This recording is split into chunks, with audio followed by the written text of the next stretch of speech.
Olá pessoal, tudo bem? Então hoje nós vamos fazer a iniciação dessa atividade, tá? Eu pedi para que vocês fizessem já a leitura prévia em duas fases. Então vocês fizeram uma leitura silenciosa, depois uma leitura, né, mais detalhada, observando aí, né, os guiazinhos de leitura. E hoje eu vou fazer essa leitura com vocês. Então eu vou fazer a leitura e vocês vão acompanhar, tentando entender melhor, né, aí o conto e as peculiaridades dessa terceira parte. Então a gente já viu duas partes desse conto, né, no outro capítulo, e agora a gente vai dar continuidade. É importante, caso você não se lembre, né, do início da história, que você volte lá e leia novamente a parte 1 e a parte 2, para você poder, né, relembrar direitinho. Mas nós temos uma implicação, né? Nós temos o nosso querido Camilo, que recebe um bilhete, e aí o que vai acontecer? Vamos ver então? Então, aqui em Ritmos e Estratégias Narrativas, a gente está vendo então essa segunda parte de estudo do conto de Machado de Assis. A leitura do conto A Cartomante foi interrompida no momento em que Camilo lê um bilhete de Vilela. Vem já já à nossa casa. Preciso falar-te sem demora. Então, e agora? O que será? Será se ele descobriu? Será se ele sabe tudo sobre a traição ali, aquela coisa toda? Será se vai dar morte? Será se vai dar briga, fight? Então vamos à continuação da história. Vamos lá? Olha só. Aqui, né, mostra uma ilustração, né, daquela época. A gente entender um pouquinho melhor. Vamos lá. A primeira coisa que a gente tem que ler, gente, antes de uma leitura, que é bem legal, a gente pode ler o vocabulário, que é para poder você já ler o texto sabendo o que significa aquelas palavras. Beleza? É claro que elas vão se revelando conforme também o seu uso no contexto, mas a leitura prévia também ajuda. Então, vamos ler todo o vocabulário primeiro, que é essa parte em vermelho aqui no cantinho. Então, a primeira palavra é verossímil, que é semelhante à verdade, algo que parece verdadeiro, né? Aqui na segunda página, na página 33, temos cogitar, que significa refletir, pensar. Temos tilbury, que é uma espécie de carro, charrete, né, de 2 assentos. Ela não tem boleia, não é fechada, com capota e puxado por um só animal. E funcionava como um táxi, né, daquelas grandes cidades do século XIX. Esse veículo ele foi criado por Gregor Tilbury, por isso o nome, em 1818 na Inglaterra. Os primeiros Tilburys chegaram ao Rio de Janeiro em 1830. Então, ó, pejado, né, significa repleto, cheio.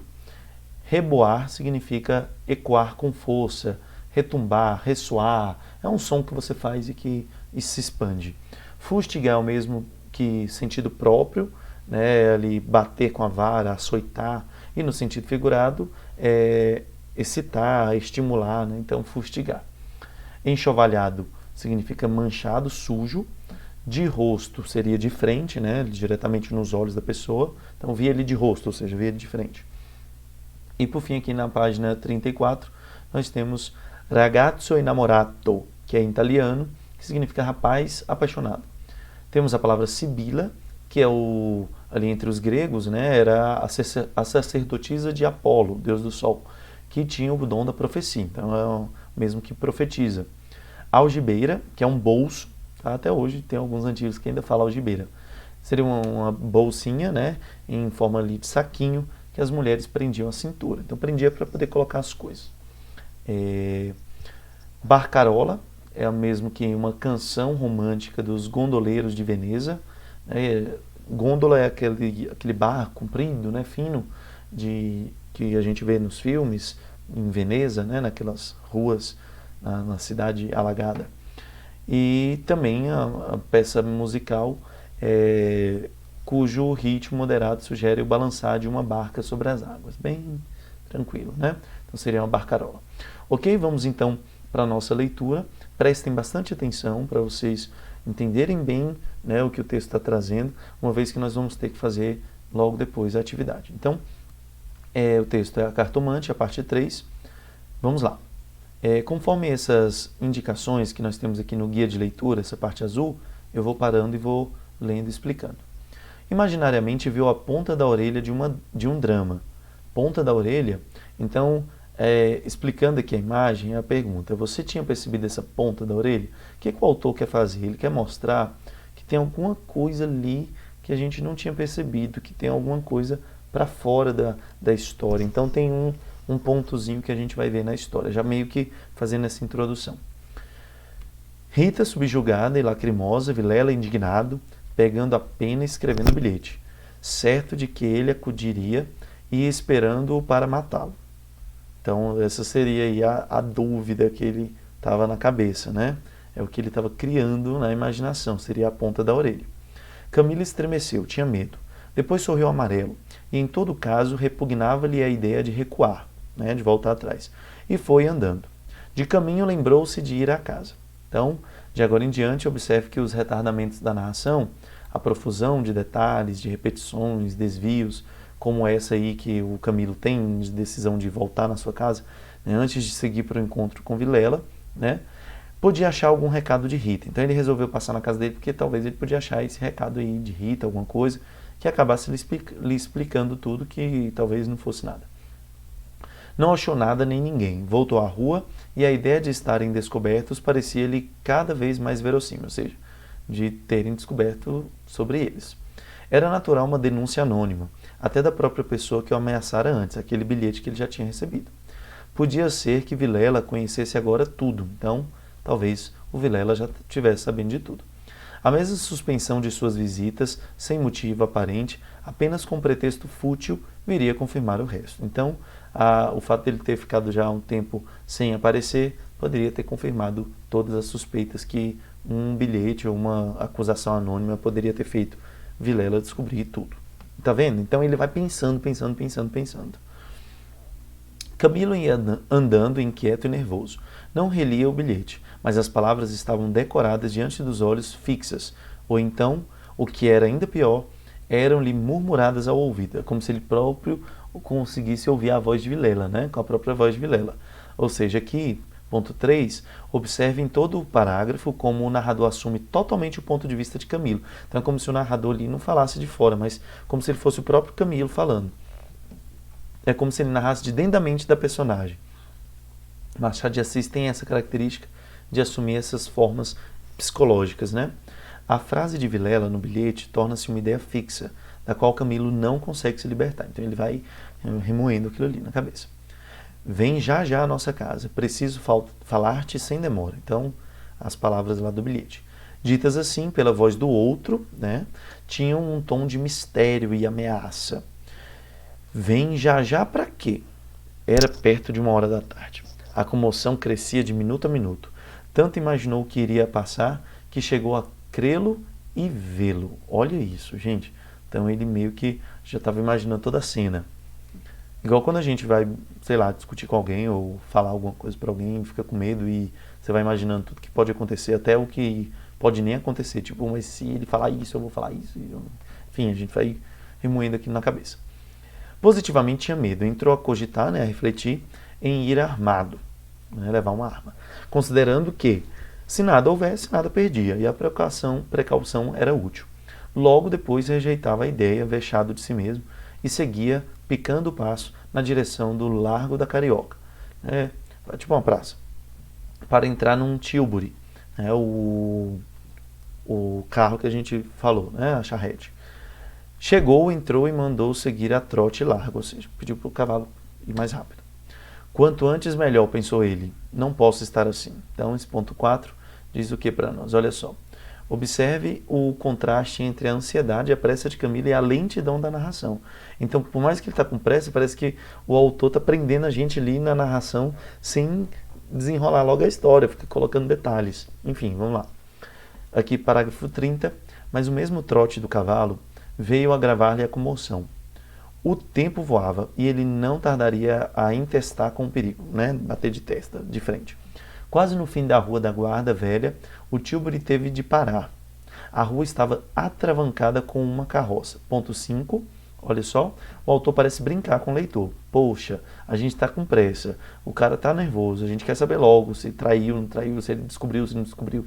Não traiu, a gente sabe, né? Fala a cabeça do outro.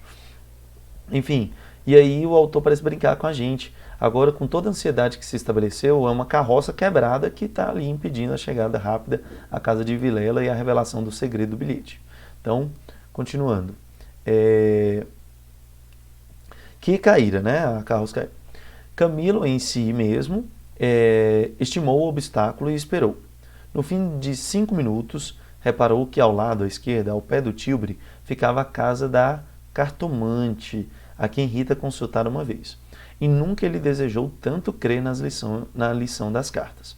Olhou, viu as janelas fechadas, quando todas as outras estavam abertas e pejadas, né, ali cheias, de curiosos do incidente da rua. Então, cheio de gente olhando a carroça. Dir-se-ia a morada indiferente do destino. Ou seja, aqui 1.6 a gente tem o destino com letra maiúscula como se fosse um ser, uma pessoa, né? Então, a referência é muito significativa. Essa coincidência aí da carroça ter quebrado justamente diante da casa da cartomante, para Camilo parece ali uma intervenção do destino, né?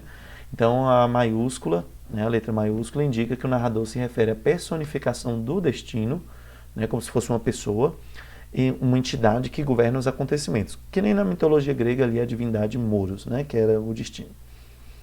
Continuando. Camilo reclinou-se no tílburi para não ver nada.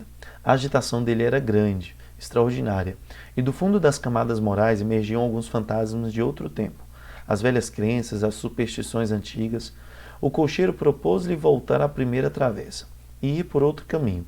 Ele respondeu que não, que esperasse, e inclinava-se para fitar a casa, olhar, né?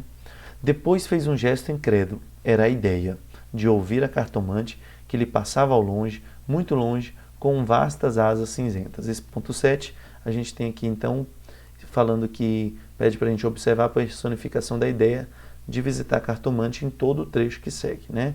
E o que ela sugere? É importante a gente ver que essa ideia seria o que, desde lá do início, ele está negando, né? De não se desesperar e partir para a busca aí de superstições. A cartomante que lhe passava ao longe, muito longe, com vastas asas cinzentas. Ele viu ela. Viu, né? Desapareceu, reapareceu e tornou a esvaziar-se no cérebro. Mas daí a pouco moveu outra vez as asas, mais perto, fazendo uns giros concêntricos. Na rua, gritavam os homens safando a carroça. Anda agora, empurra, vá. O pessoal tentando tirar a carroça do meio da rua. Daí a pouco estaria removido o obstáculo, a carroça. Camilo achou-se diante de um longo véu opaco. Pensou rapidamente, que o ponto 8 diz, para a gente observar o contraste entre esse advérbio, né, rapidamente, e a lentidão da narração, tá vendo? Tá demorando, o trem não vai, o trem não anda, o narrador tá enrolando a gente. E, no entanto, ele pensa rapidamente. Uma mudança de tempos, né? Literalmente paralisada por uma carroça. No inexplicável de tantas coisas. A voz da mãe repetia-lhe uma porção de casos extraordinários. E a mesma frase do príncipe da Dinamarca reboava ali dentro, né? Lá, o Hamlet. Há mais coisas no céu e na terra do que sonha a filosofia. Então, o ponto 9 diz, pra gente aí ele retoma aqui a frase tema do conto, né? O destino parece dar razão a Rita e a Hamlet. Será que a cartomante foi realmente capaz de prever o futuro? Lá no começo do conto, lembra? E tudo vai acabar bem? Será? Vamos ver. Que perdia ele se... Que custava ir lá, né? Vamos ver. Deu por si na calçada, ao pé da porta. Então desceu do tílburi e foi atrás lá da cartomante. Disse ao cocheiro que esperasse, e rápido enfiou pelo corredor e subiu a escada. A luz era pouca, os degraus comidos dos pés, o corrimão pegajoso, mas ele não viu nem sentiu nada. Então ele nem reparou naquele local totalmente asqueroso, sujo. Trepou e bateu, subiu, né? E bateu, é o significado aqui da palavra. Não aparecendo ninguém, teve ideia de descer, mas era tarde e a curiosidade fustigava-lhe o sangue, ou seja, excitava-lhe, né, deixava o sangue dele mais nervoso. As fontes latejavam-lhe. Fonte é essa parte aqui, gente. Sabe quando você fica nervoso, dor de cabeça, ou ansioso? É isso que chega e começa, parece que está pulsando assim, né? A gente sente o sangue passar. Ele tornou a bater 1, 2, 3 pancadas. Olha esse ponto 10 aqui, que interessante. O narrador fala 3 pancadas, ou seja, ele dá uma precisão dos detalhes ali, ou seja, trazendo um efeito de realidade. Então, ele conta até as batidas na porta. Veio uma mulher, era cartomante. Camilo disse que ia consultá-la. Ela fez ele entrar, né? Dali subiram ao sótão por uma escada ainda pior que a primeira e mais escura. Em cima havia uma salinha mal alumiada por uma janela, que dava para os telhados dos fundos. Velhos trastes, paredes sombrias, um ar de pobreza que antes aumentava do que destruía o prestígio. Então, essa número 11 aqui, observe que Camilo tem pressa de ouvir a cartomante. O narrador, por sua vez, retarda a narração com uma descrição minuciosa do ambiente, que vai se prolongar ainda nos parágrafos seguintes. Então, tá vendo? Enquanto a gente está com pressa, ele já devia estar lá, o narrador está enrolando. Vamos lá. A cartomante fê-lo sentar. Fê-lo significa fez ele, tá, gente? É a forma aí com ênclise, né, do verbo fazer e do pronome oblíquo. Fez ele, virou fê-lo.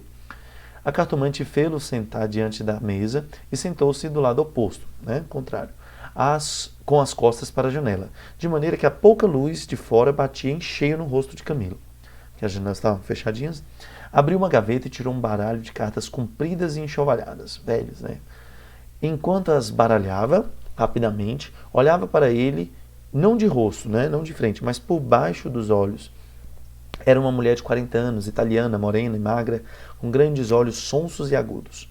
Voltou 3 cartas sobre a mesa e disse-lhe, olha só, vamos lá. Vejamos primeiro o que é que o traz aqui. O senhor tem um grande susto.